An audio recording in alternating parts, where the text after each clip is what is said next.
Alecia, thanks very much for coming along to chat to us today. That's okay. Thank you very much for having me. And you're here obviously to say about the special night that you're going to be doing for Pretty in Pink. Tell us about that. Well, it's the 31st of October in the Empire in Belfast, and it's for the Pretty in Pink charity. And it's just going to be the full Pink tribute. There's lots of other things going on that evening also, but we'll have a ball. Great. Now tell us a little bit about how long you've been doing it. How did you get into it? Well, I've been doing the Pink tribute for about 5.5 years now, and originally I was out on a night out in Manchester having a few beers, and we went to a club in Manchester, and it was a little karaoke bar, and my friends basically dared me to get up and have a shot on the old karaoke. They put a Pink song up for me, which was Dear Mr. President, and that's kind of my favourite song really out of the whole 5 albums. And there was a chap in the bar, didn't know who he was, had no idea, was talking to the landlord, then went over and spoke to my husband, basically said if I lose about 3 stone in weight and dye my hair, then I would kind of be the next best thing. And I was a little bit shocked, a little bit drunk also, so it didn't register for a few days afterwards. You know, you sort of see the business card, contact them, and then that's how it got started really. I started learning all Pink's music, doing all the costumes and that sort of thing, and that's how I got started.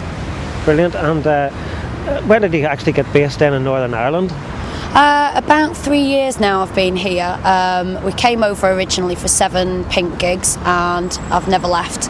Although in between I've been to Paris, and I'm off to Australia next year, and Shanghai, and all these other lovely exotic places. I'm really looking forward to that, but Northern Ireland's my home, it's my base. So seriously, when you come over here, you just fell in love with the place? And I did, yeah. I made him sell a house and sell everything in it, and basically that was it. Children into school, and yeah, that's our home now, so love it. And of course, I mean, Pink, such an incredible artist, so many great songs. You must have an absolute ball on stage every night playing all that stuff. Yeah, it's kind of nice to have the alter ego really, you know, and kind of dance around as she does and have the attitude, and even down to all the risque costumes and things like that. It's really good fun. I love it, but you know, I do take my job seriously, and you know, even down to the tattoos and things like that. But you know, I do have quite a few favourite songs, but there's yeah, it's good fun.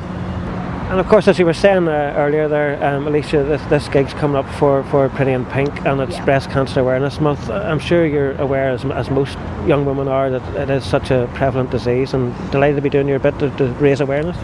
Yeah, I mean, fortunately, I haven't had the misfortune to suffer from any cancers, thankfully. But I know quite a lot of people who have, including Nolene and, you know, quite a lot of other ladies, and they all seem to be remarkably young. And you know, growing up, we always believed that cancer, generally breast cancer, was an old lady's disease and this and that, but it's remarkable now how many young women are suffering from it, and you know, kind of they're having young families and things and having to go through treatment.